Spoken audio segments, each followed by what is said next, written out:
Hello everybody, Dragonfire here, coming at you with another one of my videos today.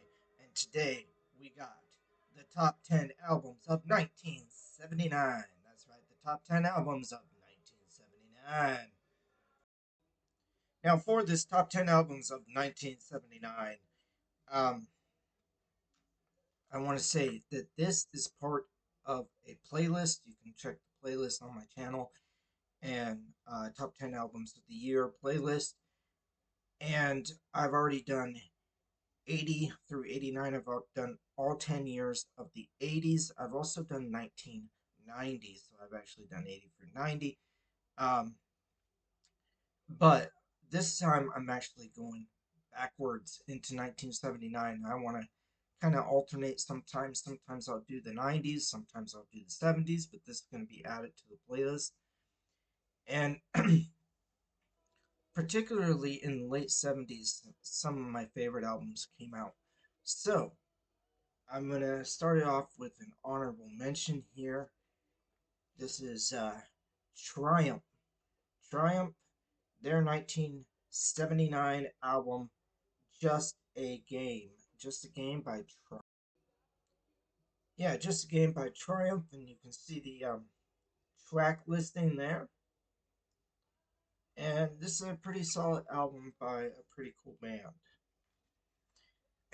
Another honorable mention I want to throw in is I don't have a physical copy, but it is Down the Torpedoes by Tom Petty and the Heartbreakers. Down the Torpedoes by Tom Petty and the Heartbreakers. Okay, now time for my top 10. How about ZZ Top? ZZ Top with Dishalluge. Oh, Dishalluge. I'm not sure how you pronounce it, honestly. But it is a fun album to give a listen to from beginning to end. ZZ Top, always a great band. I really don't think you can go wrong with any of their 80s, 70s, 80s material. And um, this is their 1979 album. And I'm picking it from my number 10. Coming in at number 9, I'm going to do Van Halen 2. Dancing the Night Away is a song that I would recommend off Van Halen 2. Pretty good album. It might not be for me at the top of the David Lee Roth years, but it definitely is still a great album. I think anything from the David Lee Roth years of Van Halen is really good. I have nothing against Sammy Hagar. I like some of his solo stuff, but for whatever reason, the Sammy years in Van Halen don't really excite me all that much. But I love the David Lee Roth years of Van Halen. So check out Van Halen 2 from 1979. Okay, how about the band Kiss? In 79, they put out their album Dynasty. This one had a big hit with I Was Made for Loving You, and like this. Uh, I like this one. This is a good Kiss album. I like Kiss in general. Always some good stuff. I wouldn't say that they're my favorite band, but they are a good band.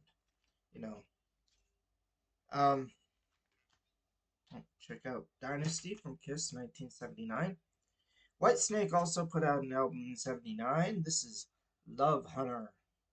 Love Hunter. Get a track listing there. Love Hunter. Um, I like Rock and Roll Women and Long Way from Home is pretty good on this one. So check out Whitesnake's 1979 album Love Hunter. All right, Judas Priest. Judas Priest, Hellbent for Leather. Um,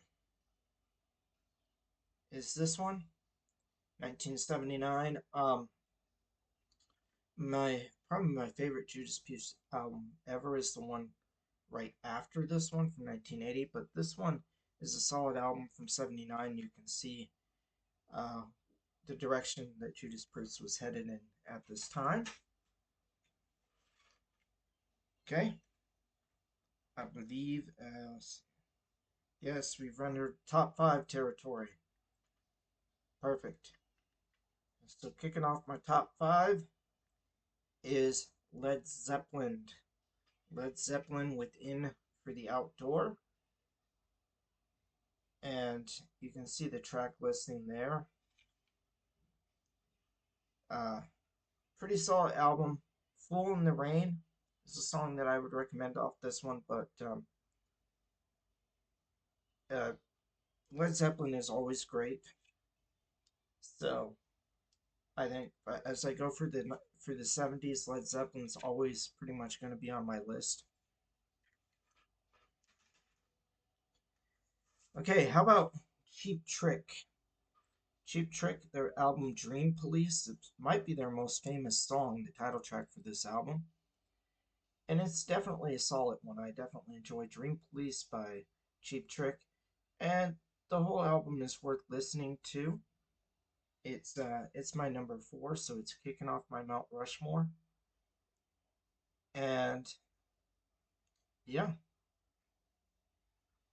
yeah, check out the album Dream Police. Check out the song Dream Police. Excellent stuff here from a really underrated band, Cheap Trick. Check out my video on Cheap Trick. Um, I did a video on Cheap Trick. I've done let's see, I've done videos on any these other. Yeah, I did a video on Led Zeppelin. Or sorry, on Van Halen also. So check out the previous videos on my channel. And while you're at it, please like, share, subscribe, comment, do all that stuff because it helps me out. Like I said, go to the playlist, see my other episodes. I've done one for every year of the 80s and into the first year of the 90s as well. Okay, speaking of videos I've got on my channel, I've got a video on my channel about Foreigner. So check that one out. This is my 3rd place. That means it gets my bronze medal. And it's on my Mount Rushmore. Mount Rushmore kicked off with Cheap Trick. Now Foreigner here on my Mount Rushmore. This is their 3rd album. Head Games is their 3rd album, and it's number 3 on my 79 countdown. How about that? But yeah, Head Games by Foreigner. Check out the title track, Head Games. It's um, it's really good. Another underrated track on this album is Rev on the Red Line. But yeah, I have Foreigner with Head Games. It's their 3rd album. Came out in 1979. Okay, now here we got AC/DC's Highway to Hell. This was the final album to be recorded with the original AC/DC vocalist before he passed away, Bon Scott. Um, yeah, Highway to Hell is a great album. Beating Around the Bush. Uh, if You Want Blood, You Got It. Shot Down in Flames. Girls Got a Rhythm. Man, this is a good album. AC/DC's Highway to Hell. It's my 2nd best for 1979. Gets my silver medal. Right. The gold medal, best album of 1979, in my opinion, of course, is Pink Floyd's The Wall. This is really my favorite Pink Floyd album. I know for a lot of people, they prefer Dark Side of the Moon. Dark Side of the Moon is a great album, but for me, The Wall is my favorite. And yeah. I really love the song, as short as it is. I love the song Vera. It's a really short song on the album, but I love that song. Of course, Another Brick in the Wall Part 2. Part 1 and Part 2 is on here. And um, just a lot of other good stuff. It's meant to be listened to from beginning to end in order. It's it's a concept album, so you kind of let your mind go and you listen to it all the way through. There is a, a, a movie version of The Wall by Pink Floyd as well, so you can watch the movie, and it basically goes through all the songs. I don't know if it skips any or not, but it's basically the movie version of the album playing all the way through. And it gives you some visual representations and kind of shows you what they were thinking. And it's just kind of a neat trip. It's kind of a neat, like, whoa, that's an interesting experience to have. So if you've never listened to Pink Floyd's The Wall, it's very experimental. But I would say go into it with an open mind. But it is gonna be my pick for best album of 1979. Please share your picks for your top albums of 1979 in the comment section below. Thanks everybody for joining me. Dragonfire out.